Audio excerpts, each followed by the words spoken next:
अस्सलाम वालेकुम, very good evening to all of you. Dawn News पर इन फोकस के साथ मैं हूं नादिया नकवी। पाक भारत ताल्लुकात बदस्तूर कशीदा हैं और आज तो वज़ीर आज़म शहबाज शरीफ साहब ने भारत को पेशकश की है कि शफाफ तहकीकात के लिए पाकिस्तान इसमें अपना किरदार अदा कर सकता है, लेकिन साथ ही ये भी दोबारा से बता दिया गया है कि अगर भारत किसी किस्म का कोई भी मिस एडवेंचर करेगा तो पाकिस्तान इसका भरपूर जवाब ज़रूर देगा।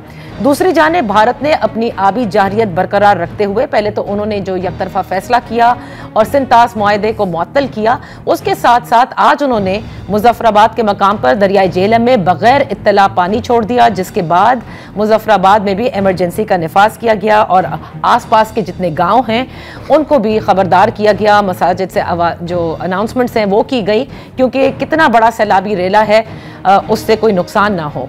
अब आते हैं पाक भारत ताल्लुकात के हवाले से अमरीकी सदर का जो बयान आया वो भी काफ़ी वाज़े है। यानी उन्होंने कह दिया कि दोनों ममालिक आपस के ताल्लुकात को खुद सही कर सकते हैं, खुद एक दूसरे को समझते हैं। यानी इसका साफ मकसद ये है कि अमरीका इस दिन में किसी किस्म के कोई सालसी का किरदार अदा नहीं करेगा। इस इंतहाई सूरत हाल में डोमेस्टिक फ्रंट पर क्या हुकूमत के साथ इस वक्त तमाम तर जमातें मुत्तफिक हैं, एक साथ खड़ी हैं, इसी पर बात करते हैं। इन फोकस हैं leader of the opposition assembly Umar Ayub साहब। पाकिस्तान तहरीक इंसाफ से आपका ताल्लुक है, बेहद शुक्रिया for joining us. Umar Ayub साहब, पहले तो पाक भारत ताल्लुकात के हवाले से बात करेंगे कि जो जवाब पाकिस्तानी हुकूमत ने दिया, नेशनल सिक्योरिटी कमेटी का इजलास होता है, लामिया जारी होता है और जो फैसले हमने लिए, इस पर आप सब लोग मुत्तफिक हैं और ये बिल्कुल दुरुस्त जवाब है, इसी तरह से हमें जवाब देना चाहिए था। बिस्मिल्लाहिर्रहमानिर्रहीम। बहुत शुक्रिया नादिया साहब, आपने अपने प्रोग्राम पे मदू किया। नंबर एक, शहबाज शरीफ की आज की speech Pakistan military academy Abbottabad Kakul में पासिंग आउट परेड के मौके पे मैंने ट्वीट भी की है। इस तरह नहीं होता, मोदी एक बुली है। हिटलर ने जिस वक्त लो कंट्रीज यानी कि बेल्जियम और फ्रांस पे अटैक किया था 10 मई 1940 में, तो उस वक्त के बरतानिया का वजीर आजम नेविल चेम्बरलिन था और उसी दिन, उससे पहले चर्चिल उसको अपोज करता रहा। उसने कहा हिटलर के सामने खड़े हो जाओ, डट के खड़े हो जाओ, ये एक बुली है। वो नहीं माना। अचानक फिर फ्रांस की इन्वेजन हुई और उसी दिन वोट ऑफ कॉन्फिडेंस हुई और चर्चिल जो है वो प्राइम मिनिस्टर बना और चर्चिल ने फिर बरतानिया को और बाकी मुत्तहिदा जो उनके एलाइज थे उनको विक्ट्री की तरफ यानी कि फतह की तरफ उसने 1945 में जून 1945 तक लीड किया। पॉइंट 1, शहबाज शरीफ बिल्कुल फिट नहीं है कि वो लीड कर सके पाकिस्तान को, क्योंकि वो फॉर्म 47 का इंस्टॉल्ड प्राइम मिनिस्टर है, प्राइम मपेट मैं इसको कहता हूं। नंबर एक। नंबर दो, नेशनल सिक्योरिटी की जो स्टेटमेंट भी आई थी वो भी स्ट्रांग नहीं थी। यहां पे हम लोग न्यूक्लियर पावर है। मोदी को एक बात हमें बावर करानी चाहिए, पाकिस्तान न्यूक्लियर पावर है। पाकिस्तान टैक्टिकल और लॉन्ग रेंज न्यूक्लियर मिसाइल्स इस्तेमाल करेगा या भारत ने किसी किस्म की स्ट्राइक का सोचा भी पाकिस्तान की तरफ, हमें बिल्कुल अनइक्विवोकल क्लियर स्टेटमेंट देनी चाहिए। आप कहते हैं कि ये कमजोर रिस्पांस थी, स्ट्रॉन्ग रिस्पांस नहीं थी, लेकिन जो ताल्लुकात हैं दोनों न्यूक्लियर आर्म्ड आर्च राइवल्स हैं, ऐसे में एक कैलकुलेटेड रिस्पांस देना और सख्त देना और फिर फिजाई हुदूद का बंद करना, आप इसको भी कमजोर बयानिया कहेंगे? बिल्कुल, एब्सोल्युटली कमजोर बयानिया। यहां पे आप ये देखें कि पाकिस्तान, मैं फिर रिपीट करता हूं, पाकिस्तान न्यूक्लियर स्टेट है। हमारी कन्वेंशनल फोर्सेस में इंडिया के साथ पैरिटी उस लेवल तक नहीं है। हमारी मतलब उन्होंने बहुत ज्यादा इन्वेस्टमेंट की है अपने डिफेंस रिसोर्सेज में। पूरे साउथ अमेरिका को कंबाइन कर लें उससे ज्यादा है हिंदुस्तान की डिफेंस एक्सपेंडिचर, पाकिस्तान के डिफेंस बजट से ज्यादा है उसकी डिफेंस एक्सपेंडिचर। उसके पास न्यूक्लियर मिसाइल्स हैं, उसके पास सेकंड स्ट्राइक कैपेबिलिटी है न्यूक्लियर मिसाइल्स की, हमारे पास नहीं है। सेकंड स्ट्राइक कैपेबिलिटी, सेकंड और थर्ड स्ट्राइक कैपेबिलिटी की हम लोग कर सके स्टैंड ऑफ उसके साथ। ये लिहाजा हमारे उनके पास सुपरसोनिक ब्राह्मोस क्रूज मिसाइल्स हैं, हमारे पास सुपरसोनिक नहीं है। तो लिहाजा ये वो चीजें हैं जिस पे हमने काम, मतलब हमने दो टोक अल्फाज में बताना है। और उनके जो कोल्ड स्टार्ट डॉक्ट्रिन थी 1990s में उन्होंने डेवलप की थी और उन्होंने अपनी छावनियां हमारे बॉर्डर एरियाज के करीब आर्मर्ड कॉलम्स की ले आए। वहां पे उनकी मोबिलाइजेशन टाइम बहुत कम है और खुदा ना खास्ता वो या मूव करते हैं तो हमें डेंजर होगा, हमें टैक्टिकल न्यूक्लियर वेपन्स इस्तेमाल करने पड़ेंगे। और ये भी मैं कहता चलूं आपके तवज्जुह से कि हिंदुस्तान का स्ट्राइक, वो अंग्रेजी में कहते हैं a strike is imminent, imminent danger, immediate, इसका मतलब है कि आपका स्ट्राइक किसी टाइम भी होने वाला है, ये होश के नाखून लें। ये लोग नहीं कंट्रोल कर सकते। एक शख्स उनको सही जवाब दे सकता है जिसका नाम वजीर आजम इमरान खान है। और आपने कहा कि हम लोग खड़े हो ऑपोजिशन के साथ, इन्होंने रीच आउट नहीं किया। आज भी वजीराबाद में वजीर आजम इमरान खान साहब के ऊपर कातलाना हमले का जो केस था वो अचानक सुना दिया गया। बहसियत ऑपोजिशन लीडर मेरे ऊपर आज 25 नई FIRs की मैंने बेल्स ली। हम इस्लामाबाद अपना एंटी टेररिस्ट कोर्ट रावलपिंडी में हमारे मुतअद्दिद लोग जेल में हैं, including vice chairman Shah Mahmood Qureshi साहब और हमारे बाकी लीडरान, बुशरा बीबी साहिबा। उसके साथ आप ये देखें मल्टीपल लोगों के खिलाफ केसेस चल रहे हैं। चीफ मिनिस्टर के खिलाफ वारंट्स निकल रहे हैं KP के। ये किस तरह की इन्होंने एक एनवायरनमेंट दिया हुआ है, मतलब बनाया हुआ है। और फिर ये चाहते हैं कि जी इनके साथ बैठ के कोई बातचीत हो। यहाँ पे मुल्क का जो मतलब टेरिटोरियल इंटेग्रिटी है वो दांव पे लगी हुई है और ये लोग जो हैं ये अपनी बुज़दिलाना सियासत हमारे साथ खेलना चाह रहे हैं। I condemn it। तो उमर अयूब साहब, अब देखिए, अगर आप कहते हैं कि इमरान खान साहब ही एक वो लीडर है जो बाहर आएगा और वो सही जवाब दे सकता है, और आपने पुलवामा का भी हवाला दिया, वो क्या डिफरेंट कर सकते हैं? क्योंकि देखिए जितने भी लोग नेशनल सिक्योरिटी में बैठे उसमें हमारी मुसल्लह अफवाज के तमाम सरबराहान बैठे, इसके अलावा सारे पार्लियामेंटेरियंस बैठे। You think so many minds did not take the apt decision? Absolutely, I stand by it. वो कहते होते हैं war is too serious to be left to the generals alone. मैं फिर दूसरी जंग अजीम की मिसाल देता हूं, पहली जंग अजीम की मिसाल देता हूं। नादिया साहबा, आप ये देखें कि जिस वक्त चर्चिल आया वही बरतानिया फौज थी, वही बरतानिया की एयरफोर्स थी, वही बरतानिया की नेवी थी। सही। उन्होंने हिट किया, हिटलर, नॉर्वे का ऑपरेशन हुआ, हिटलर गया नॉर्वे में और बरतानिया फौज वहां पे गई, वो हार गए नॉर्वे, उन्होंने विकेट करना पड़ा। डनकर्क से बरतानिया फौज इवैक्यूएट कर गई। चर्चिल आया और उसके चर्चिल ने जिस तरह वहां पे उसने पूरा इनको पुश बैक किया, वो चीज हमें चाहिए। एक स्ट्रॉन्ग लीडर की जरूरत है हमें। मतलब ये बाकी माइंड्स, मिलिट्री माइंड्स एक्सेट्रा, इनकी ट्रेनिंग मिलिट्री मैटर्स में होती है। जियोपॉलिटिकल स्ट्रेंथ्स पे या जियोपॉलिटिकल डिसीजंस लेने में वहां पे उनकी ट्रेनिंग नहीं होती। वो एक इनेट एबिलिटी होती है जिसके पीछे कौम खड़ी होती है। वजीर आजम इमरान खान साहब की स्ट्रेंथ क्या है? उनकी स्ट्रेंथ कौम, पाकिस्तान कौम की कॉन्फिडेंस है।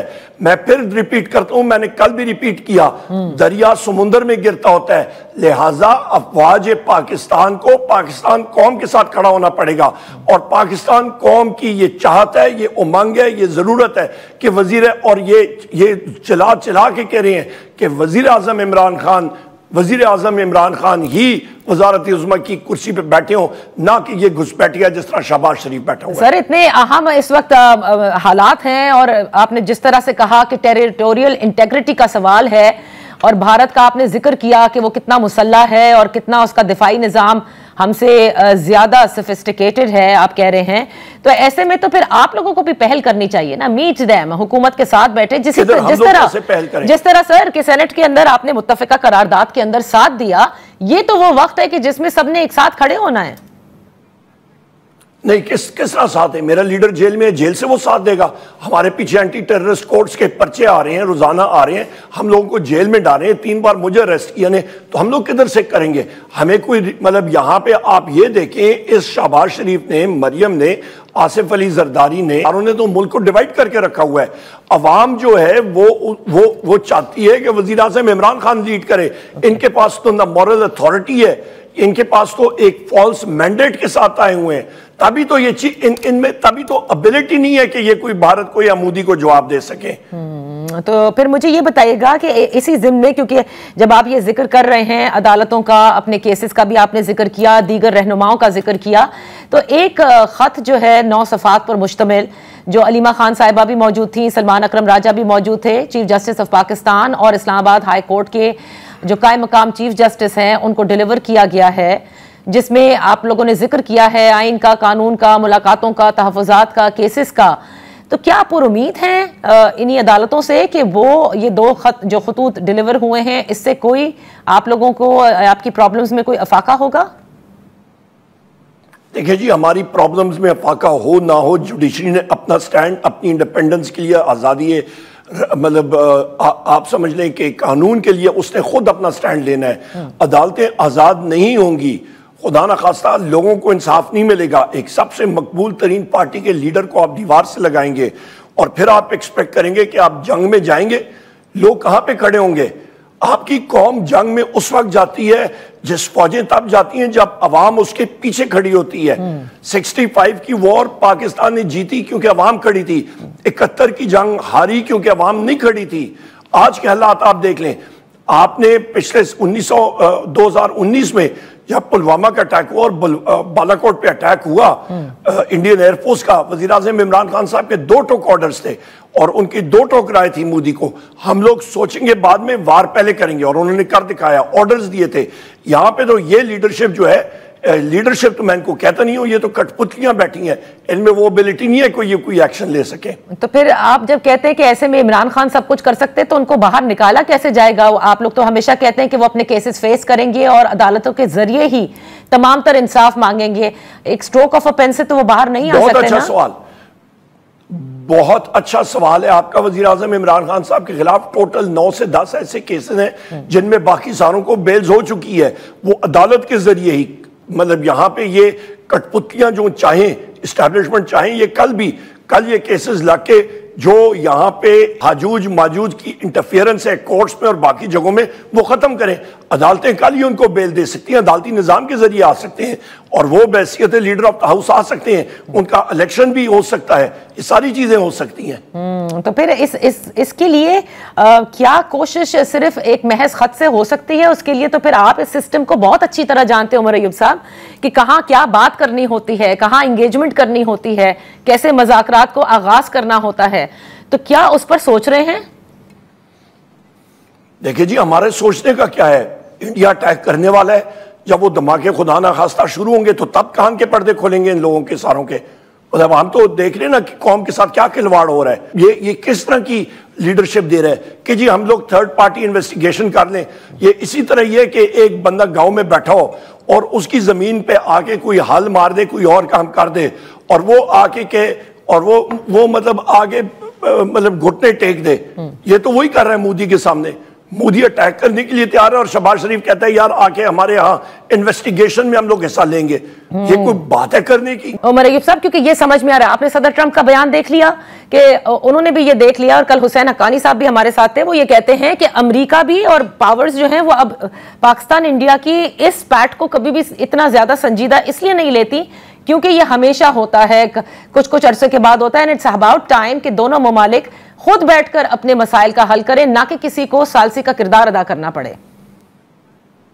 देखिए, फिर बात वही आ जाती है कि आपको जिस वक्त वर्ल्ड पावर जो है वो कह रही है कि जी आप खुद बायलैटरली करें, तो फिर बायलैटरली का मतलब ये है कि हमसे आबादी के हवाले से हमसे 10 गुना 8 गुना ज्यादा बड़ा नेबर हमारा हमसाया, मिलिट्री कन्वेंशनल स्ट्रेंथ में हमारे साथ हमसे बड़ा है और अपने रिसोर्सेज इकोनॉमी उसकी बड़ी है, वो यहाँ पे बदमाशी करे, खुद ही अपना ऑपरेशन, मतलब वहां पे जो इंडियन हेल्ड कश्मीर में एक मतलब ये 20 लोग मारे जाते हैं, जो के मतलब एक अफसोसनाक बात है, पर उनका इंटरनल मसला है, उसका पाकिस्तान से क्या लेना देना।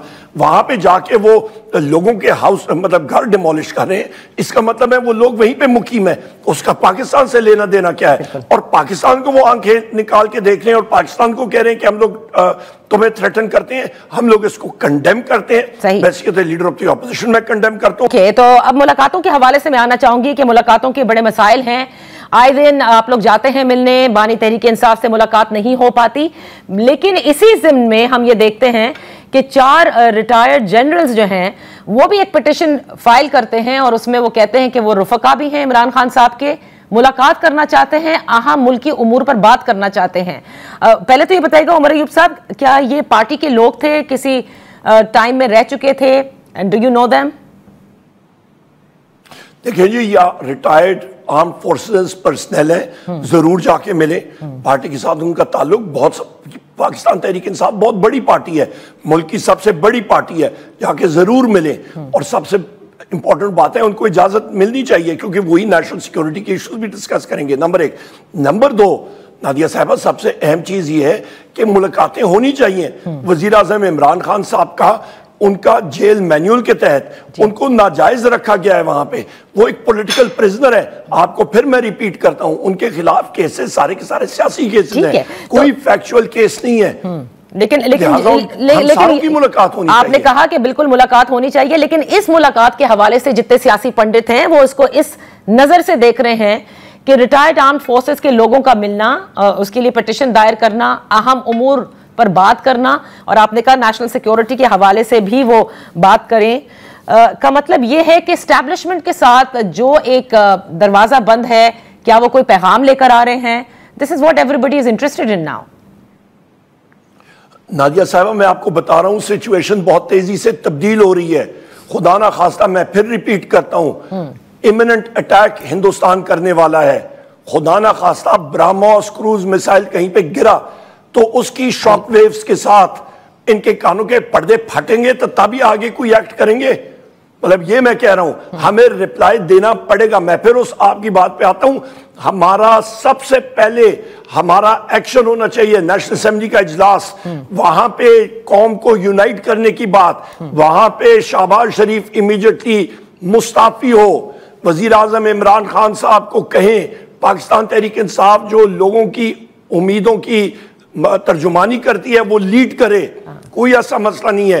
अवाम जब इकट्ठी होगी तो पाकिस्तान आगे बढ़ेगा। अवाम, मतलब मैं फिर रिपीट करता हूं, नहीं सर, हमें समझ में आ गया जो आपका पॉइंट ऑफ व्यू है, लेकिन पे आना चाहिए। लेकिन एक चीज कि देखें, इसका मतलब ये मैं समझूं कि डेडलॉक भी यहीं पर है, क्योंकि बार बार जाहिर है हमारे भी जराए बताते हैं कि शायद पेशकश ये थी कि इस हुकूमत को आप चलने दें कुछ अरसे, और उसके बाद जब इलेक्शन होंगे तो फिर फ्री एंड फेयर इलेक्शन की, जैसे एक तरह से कहा गया। क्या आप समझते हैं कि अगर ये 4 रिटायर्ड आर्म्ड फोर्सेस से लोग मिलते हैं, इसी पर राजी करने की कोशिश की जाएगी इमरान खान साहब को, let this government function and in lieu of this आप बाहर भी आ जाएंगे? नादिया साहबा, चले मैं एक बात आगे आपको लेके चलता हूं इस बात पे। जिस वक्त हिंदुस्तान खुदा न खास्ता स्ट्राइक करता है, हमारी तरफ से भी स्ट्राइक करना पड़ेगा। उनके आर्मर कॉलम्स या उनकी फोर्सेस ग्राउंड ऑपरेशन या एयर स्ट्राइक करती हैं, हमें ऑटोमेटिकली स्ट्राइक करना पड़ेगा। पाकिस्तान की अवाम डिमांड करेगी, opposition, Umar Ayub as opposition leader demand करेगा, मेरा वजीर आजम इमरान खान डिमांड करेगा, हमें स्ट्राइक करना पड़ेगा। जब हम लोग करेंगे उनका भी एक स्ट्राइक आएगा। इवेंट्स बहुत तेजी से बतदरीज आगे बढ़ रहे हैं। ये आपका जो इक्वेशन लोग जो देख रहे हैं, पंडित देख रहे हैं, पंडित पुरानी चीजें देख रहे हैं। इवेंट्स ओवरटेक हो गए हैं, बहुत तेजी से तब्दील हो गए हैं। आगे की देखें, मुल्क को यूनाइट करने की देखें, सही लीडर को। और ये जो आपका कठपुतली वजीर आजम और कठपुतली वजीर आजम तो कहना ही तौहीन है, आप इसको पपेट, आप प्राइम मपेट कह दें, इनको सीन से हटाएं, इनको साइड पे करना पड़ेगा through a vote of confidence, और सही लीडर लाना पड़ेगा सामने जो वजीर आजम इमरान खान है। अच्छा, तो उमर अयूब साहब, lastly I would like to ask you about the grand opposition alliance, क्योंकि इस पर बड़ी आप लोगों की मुलाकातें भी हुई, और अब क्योंकि मामलात मजलिस शूरा में जो JUI की थी उन्होंने डिसाइड कर लिया not to go ahead with it, तो अब जो रिमेनिंग ऑपोजिशन जमातें हैं या जो पार्लियामेंट का हिस्सा भी नहीं है लेकिन आप लोगों की मुलाकातें थी, तो क्या इस फोरम को आप जो है वो फॉर्म करने को हैं, या जब तक मौलाना फजलुर रहमान की जमात नहीं है जब तक आप नहीं करते? नादिया साहबा, मैं फिर रिपीट करता हूं, सिचुएशन इतनी तेजी से तब्दील हो रही है, हमें कोई करने की जरूरत नहीं है। आप देखेंगे अगले चंद हफ्तों में, चंद दिनों में ये इवेंट्स इतनी तेजी से आगे जा रहे हैं। तो इसका मतलब ये इवेंट्स ऐसे हैं तो सर आप तो फिर इसका मतलब इतने पुरुमीद हैं कि इवेंट्स इस वक्त डिमांड करते हैं जो आप कह रहे हैं, और ऐसा आप होता भी देख रहे हैं कि इमरान खान बाहर भी आ जाएंगे? इमरान, मैंने परसों भी एक जगह पे कहा था, मैंने उस टीवी प्रोग्राम पे कहा था, मैंने कहा था आप लिख लें मुझसे कि ये सब के सब, चाहे वो ये फॉर्म 47 वाले हों, चाहे वो एस्टैब्लिशमेंट हो, जितने भी लोग हों, आपके आजूज माजूज हैं, ये कैदी नंबर 804 वजीर आजम इमरान खान साहब के पास अडयाला जेल में जाएंगे और ये कह रहे होंगे कि आप हमें लीड करें क्योंकि कौम आपके पीछे मुत्तहद है और किसी के पीछे मुत्तहद नहीं है। As simple as that.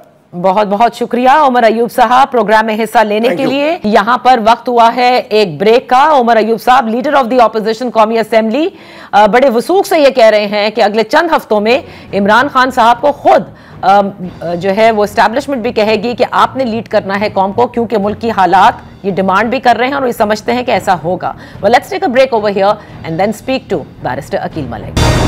Welcome back. वजीर आजम शहबाज शरीफ की जो पहलगामा अटैक हुआ है उस वाक़े की शफाफ तहकीकात में हिस्सा लेने के लिए जो पेशकश आज की गई, उस हवाले से लीडर ऑफ द ऑपोजिशन का बयान तो आपने सुन लिया, इसी पर बात करते हैं।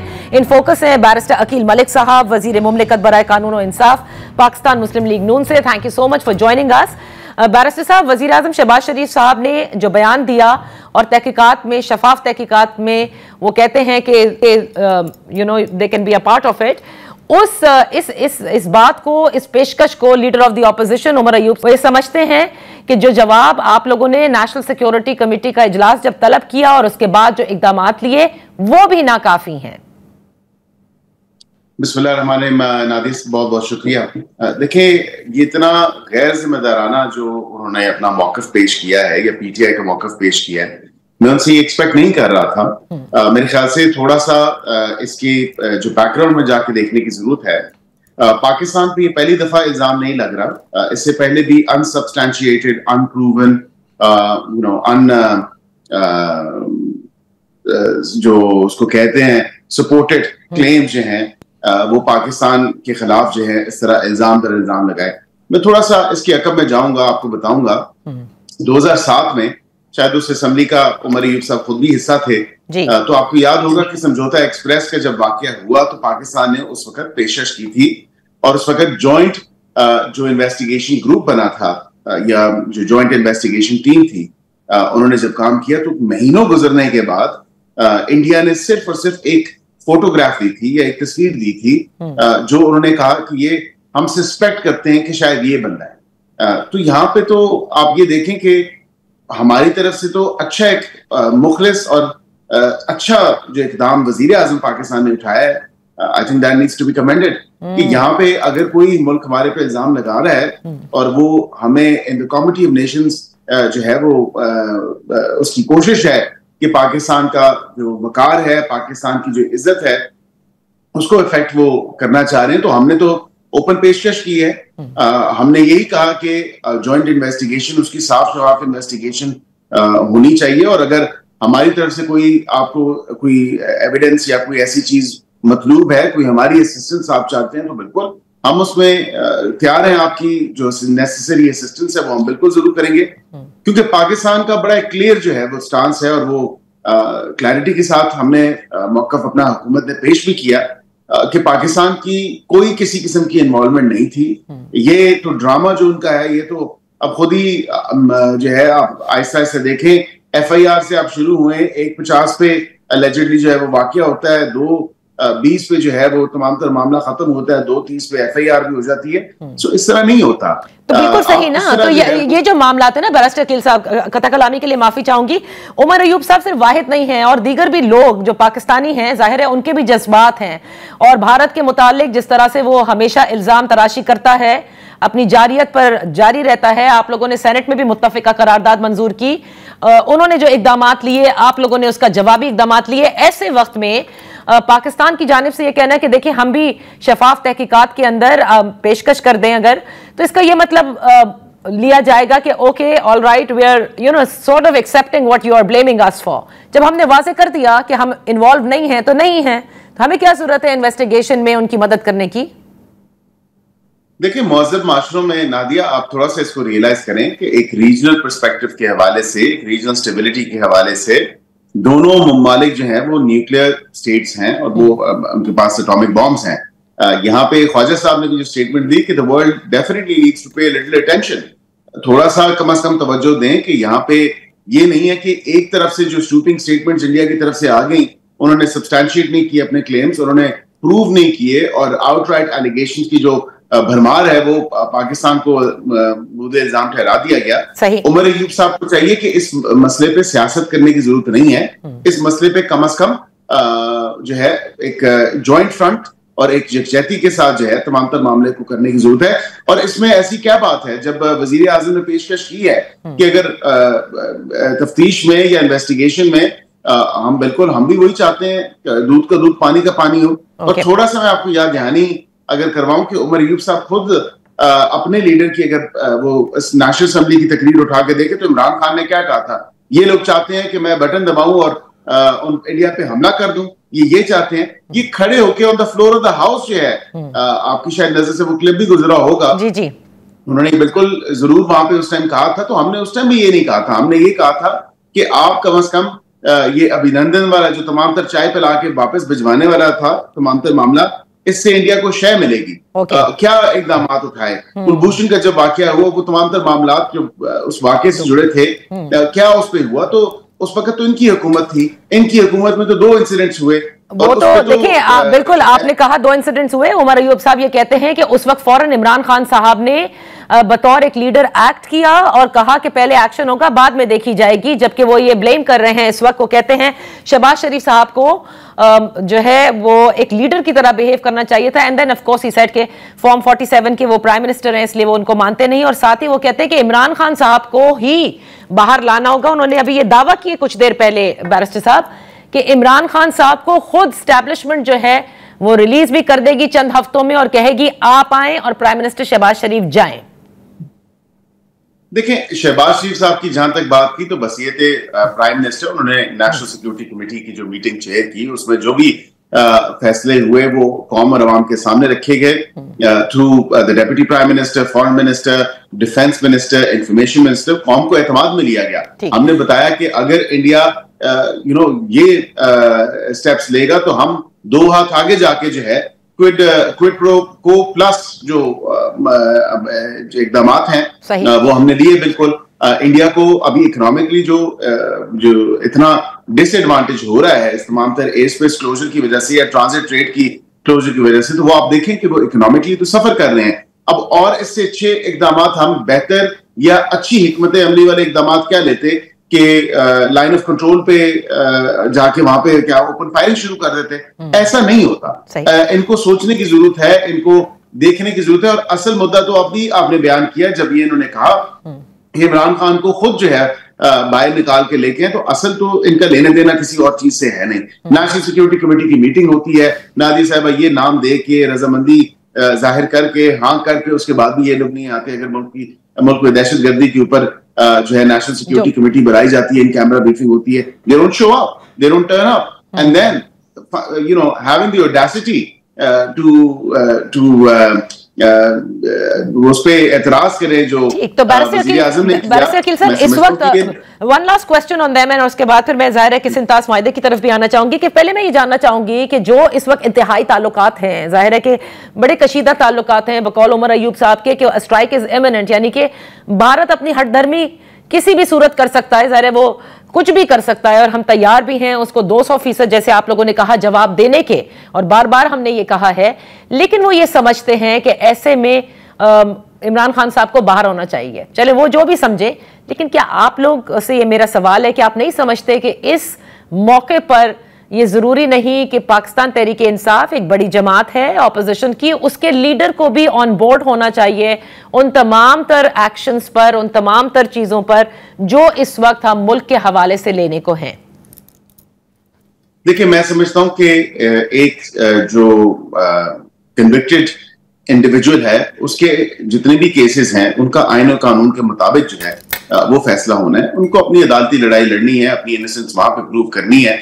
ये ख्वाहिश और फरमाइश तो हो सकती है कि इन हालात में या इन नेशनल सिक्योरिटी सिचुएशन जो अभी परसिस्ट कर रही है उस हवाले से मुझे बाहर निकाल दिया जाए। ये तो देखें ख्वाहिश तो हो सकती है, लेकिन that's not, I mean I am sorry, I am not going to support this argument from PTI जो कहते हैं जी इमरान खान को बाहर निकालें। इमरान खान क्या आपका नेशनल सिक्योरिटी एक्सपर्ट है? इमरान खान क्या वो नेशनल सिक्योरिटी एडवाइजर है? नहीं, वो कहते हैं कि कौम उनके साथ खड़ी है, तो ऐसे में कौम को मुत्तहिद करने के लिए वो सबसे मौजू है क्योंकि इस वक्त कौम तकसीम है, ये कहते हैं उमर अयूब साहब।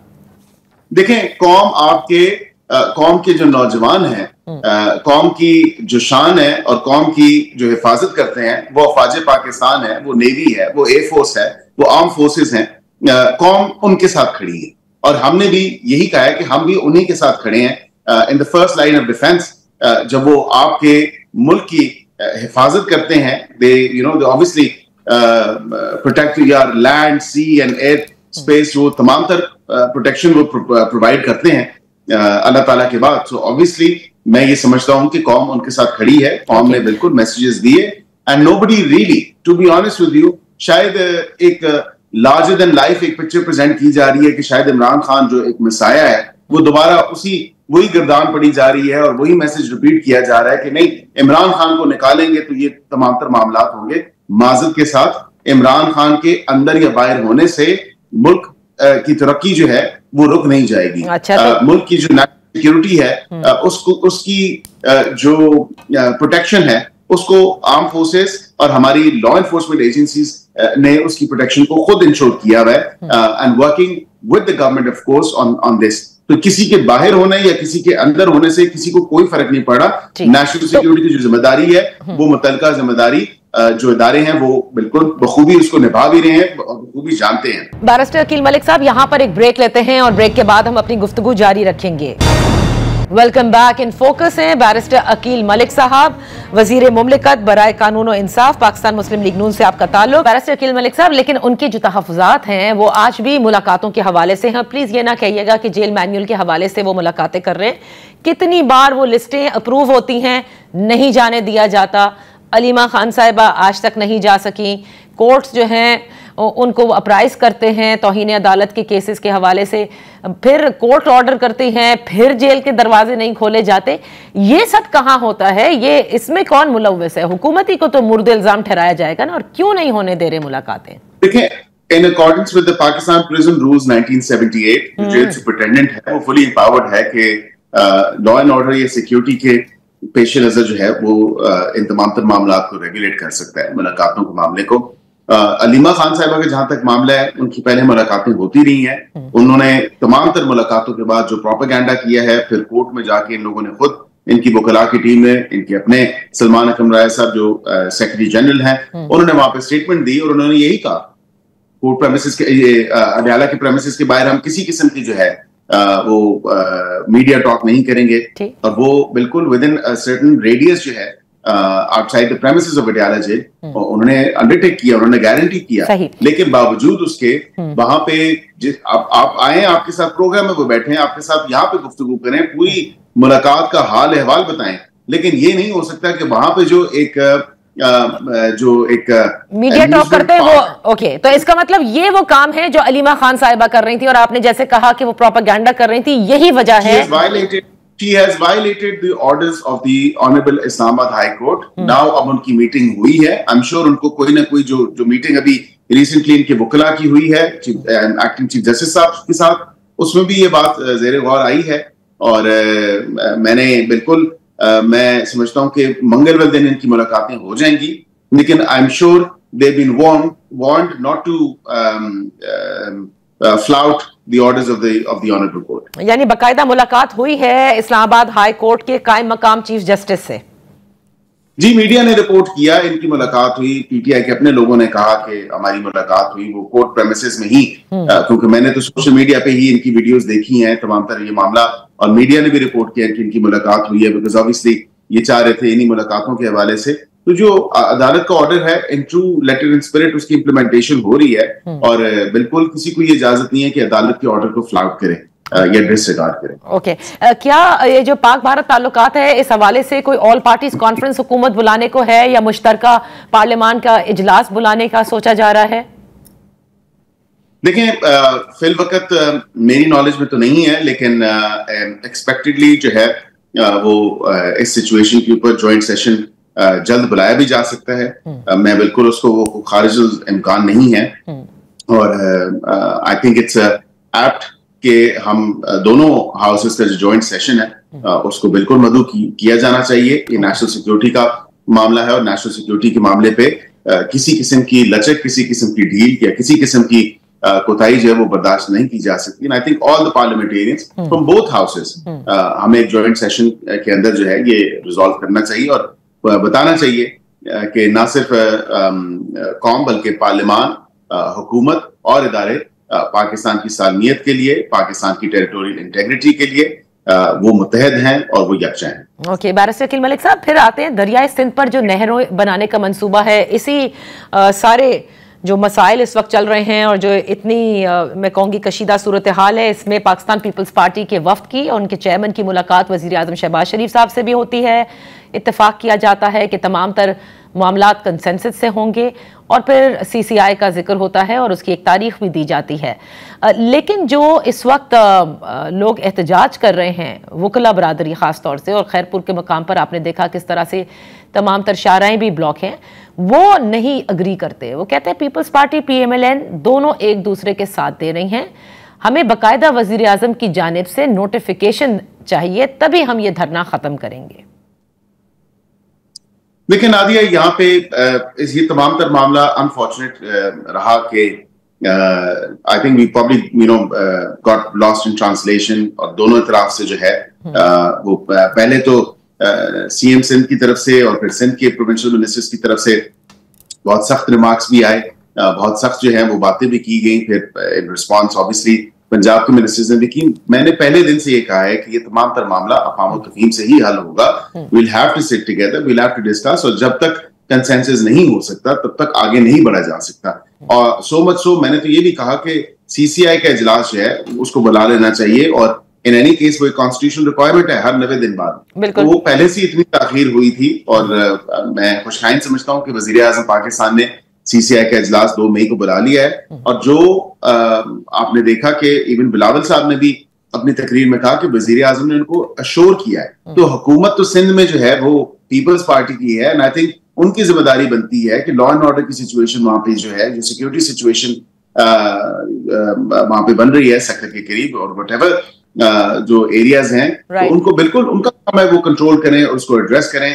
अब वज़ीर आज़म हर किसी को तो जाके नहीं बता सकते कि मैंने ये डिसीजन मीडिया के थ्रू वो वाइडली रिपोर्ट नहीं, वो कहते हैं इस मंसूबे को आप लोग पहले मंसूख कर दें, उसके बाद फिर कोई बात होगी और बाकायदा नोटिफिकेशन जारी करें, क्योंकि उन्हें यकीन नहीं है ना आप पर ना पीपल्स पार्टी पर। वो कहते हैं दोनों मिले हुए हैं, अल्टीमेटली ये मंसूबा बना देंगे।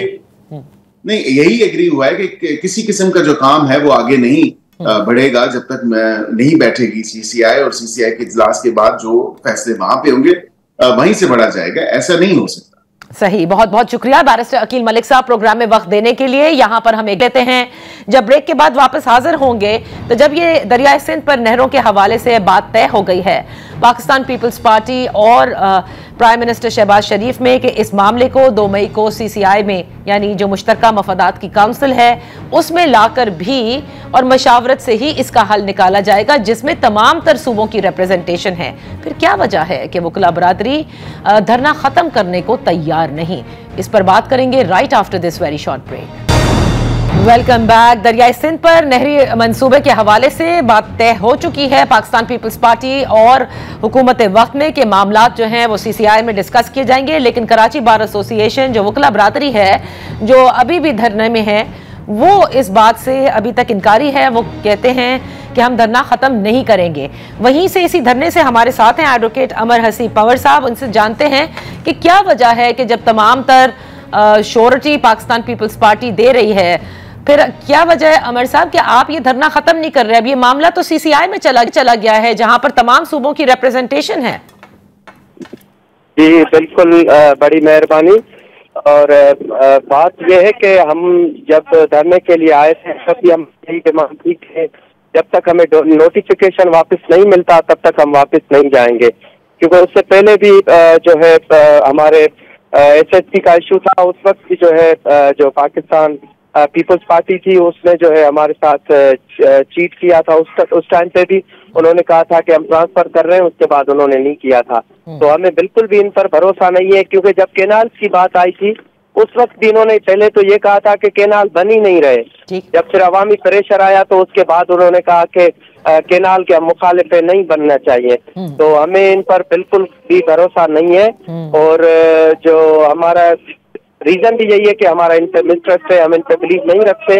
और जब तक ये जो है केनाल्स वाला ये वापस नहीं रखते। और दूसरी मैं ये बात करता चलूं अगर आपको, हमारी 2 डिमांड्स है, एक नहीं है। एक डिमांड तो है 6 केनाल हो गए, और उसके साथ साथ सिंध गवर्नमेंट से ये भी डिमांड है कि ये जो कारपोरेट फार्मिंग के नाम से जो इन्होंने जो है जमीनें दी हैं उनको भी फिल कैंसिल किया जाए। ये 2 हमारी डिमांड्स हैं। और ये नोटिफिकेशन आपको वजीर आजम की जानिब से चाहिए, सिंध हुकूमत की जानिब से चाहिए?